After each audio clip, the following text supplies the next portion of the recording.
When it gets to Ramadan, we start to prepare and we give ourselves goals. And then there are a lot of programs on the internet, on the social, on the television, in our massages. Everywhere you go, there are programs. We engage with these programs. That is excellent. But again, it is very, very important that we pay attention to the self-learning and the self-education. We pay attention to educating ourselves. So there is a lot of programs that is aired during Ramadan. We engage with all these programs. But after a while, we feel like there is nothing that we have picked up. Something has not really been magnificent in whatever we heard. Like we heard it and it's out. Like it goes in the right ear and then comes out in the left ear. It's not really implementable. We don't really implement what we hear. But I have found that when we take our time to really learn by ourselves, you hear, yes, you listen, yes, but carve some time to do some self-learning and self-education. That you are likely to implement those things that you learn rather than consuming and consuming and consuming.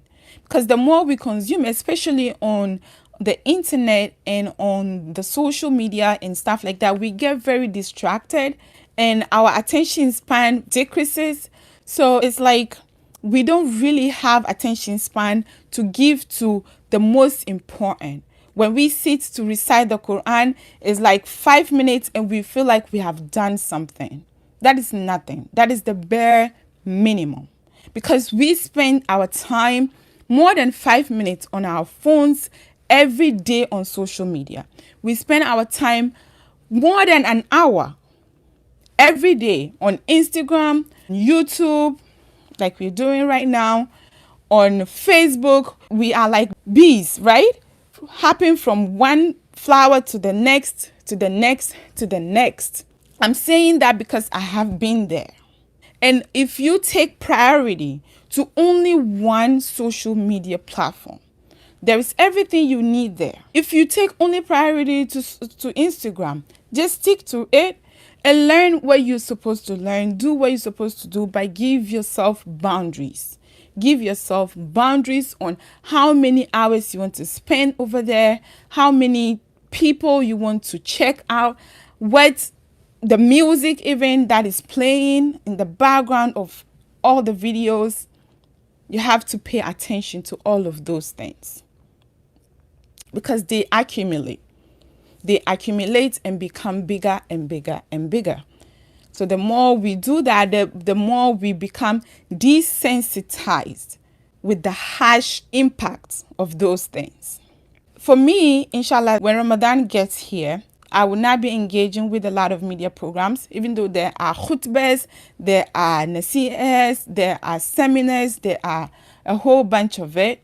I'm not going to engage. I have been doing that for quite some few years. This time, I won't do that. I want a different experience.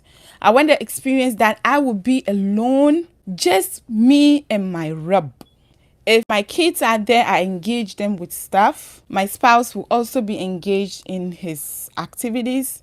And I will be engaged with only myself, my Rabb, and my Quran and the books that I want to learn from. This goes out to you as well. If you don't have any plan for Ramadan, you don't have any prep for Ramadan, you are not even there thinking about what you want to do or how you want to do it. Just pause. Pause for a little bit, for 5 minutes, and listen to what I am saying, what I said earlier. For me, I am not going to engage in this activity. Is that you? Is that something that you want to also do?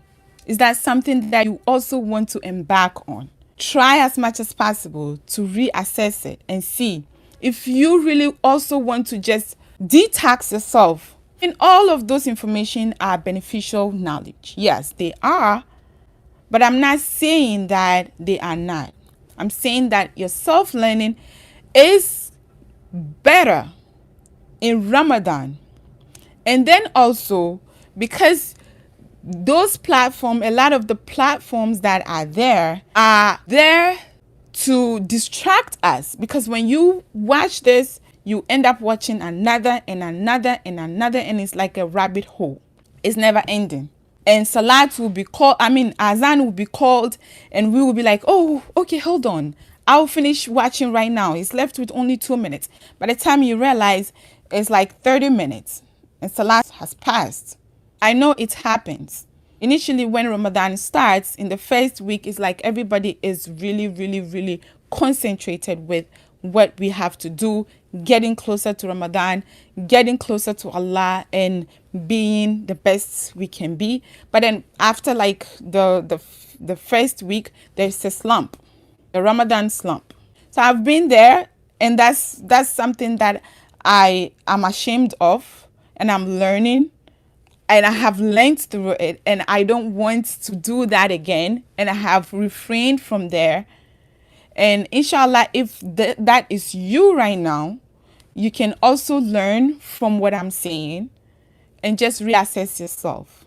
Reassess where you are and try as much as possible. If you are the kind of person who does not have a lot of boundaries with the internet, with the social media, this is the time to start thinking about how you can just shut off your phone, shut it off, just boom. During the day, you don't have anything to do with it. Even if you have the smartphone, like iPhone, for instance, it gives you option to go in and limit the time that you want to engage with your phone. Not even with the social media or the apps on your phone in general. So you can try that. You can go to your settings and then check that. Your phone in general is gonna all go off until the time that you set it for. The only thing that will be active is your text message and your calls. And then even your calls, you can put airplane mode, and you don't have to hear anybody call you. You're very, very concentrated and connected. The only thing is your Rabb, and the books that you are reading, and the Quran that you are reciting until a little bit of time. If you try that and it does not work for you, come back for me, because I have tried it and it's tremendously, amazingly worked for me. Because that is our fitra. Our fitra is supposed to be, we consume a little and we learn much. But something is changing nowadays. We are consuming much and we are learning a little. That's very, very not so good. And as parents, as women, we need to like really go back, because we are bringing up our children, and if our attention span is like decreasing, what are we going to give to our children? So our children's attention span will be even decreased than the way we have, right? So we have to like really go back and think about it, reassess and adjust, okay?